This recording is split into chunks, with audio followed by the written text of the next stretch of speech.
let's talk about Russ, who's explaining why artists use fake streams. He tweeted something, he deleted it, but here's what he said. Real shit, I'm about to start faking my streams like everyone else. It's marketing when you think about it. General person is a sheep.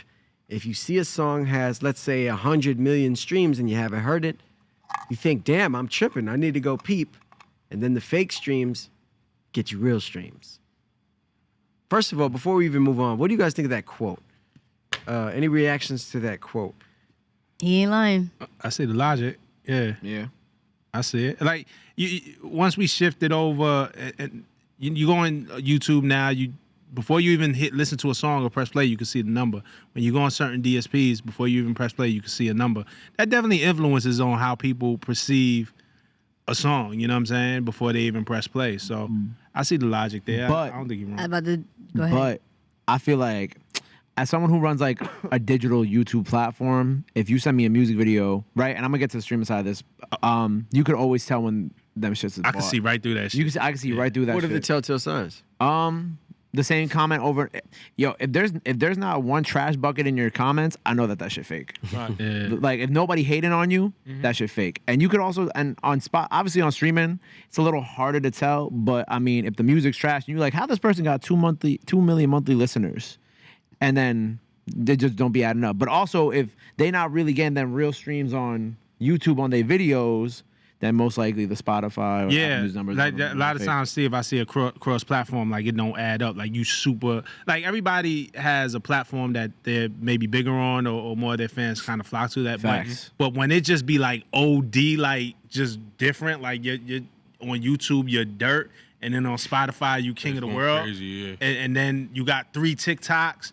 but then also me working at Genius, then I go to Genius and you got 20 Genius page views. It's like, dog, something ain't adding up. Like, you know what I mean? So there's ways to tell. You can kind of, and then when we don't see you outside, the telltale sign is going on tour and selling a hard ticket. Yeah. You know what I'm saying? And not necessarily even doing the festivals or something like that when they pay one price to see everybody. And when they come to see you, that's the tell sign if you really lit or not. Right. Yeah. You can always tell, like, on YouTube, like, if I see your video has 200,000, I've gotten people who've inquired to be on the show, and I'm like, oh, they got 300,000 views on their video, and I go to their Spotify, they got 100 monthly listeners. I'm like, y'all doing bad out here. Yeah. Like, at least buy some. If you're gonna buy it on one platform, buy it on the other. Buy it on the other platform, and then I go to your matches. Instagram and you get 12 comments on an IG post. I'm like, none of these numbers is not adding up, and people do notice that. I think that's the one thing that a lot of new artists don't realize, that we can see right through that. Yeah. All right, That's like going to get your hoodie from Balenciaga and then going to Old Navy to get your pants, dog. It just don't.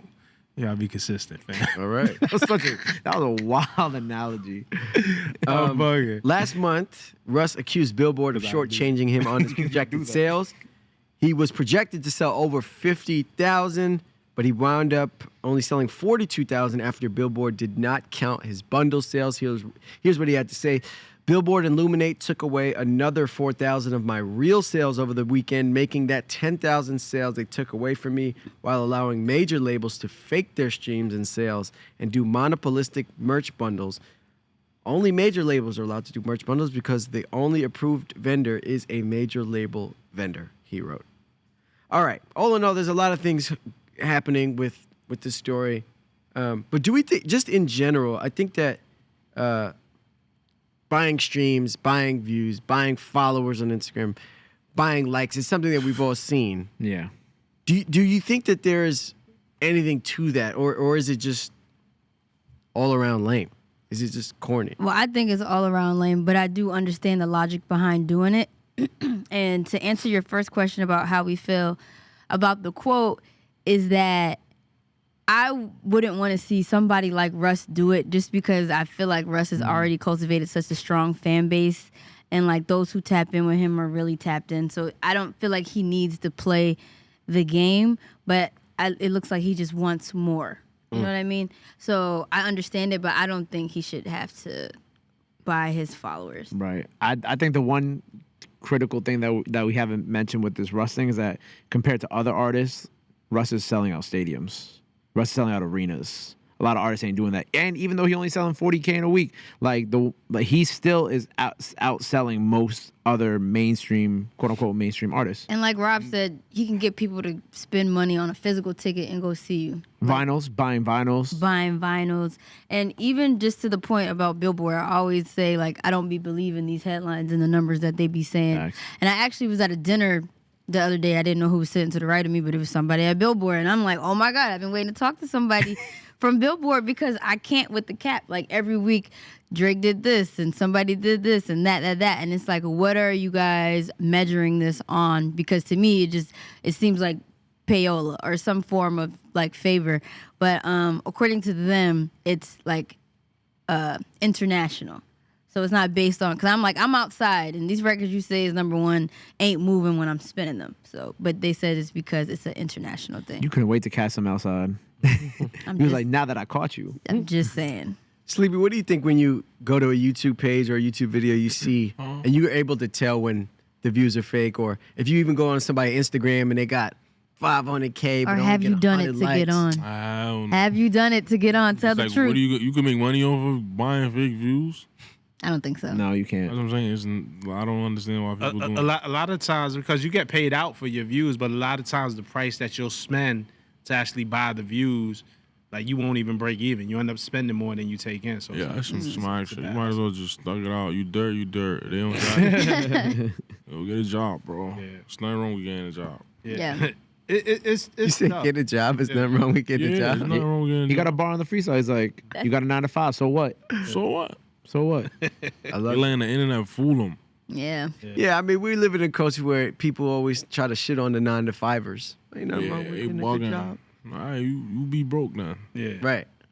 Rob, you look like you was about Nah, to say yeah. I just think I feel for artists in some way. Like it's this need or this feeling like you have to compete or whatever. But Yeah, you know, you also have to build your story. You have to grow. Everybody got to Yeah. start somewhere. So it's no shame in having something that has a low amount of streams. Like you know, I remember that there's like a J. Cole tweet that comes up every couple of years where he was like, "Oh my God, I just made 5,000 followers. I never thought I'd get this much. I'm so thankful for y'all." I'm saying. And that was his goal at the time, or that was a big deal. And then you look at J. Cole now.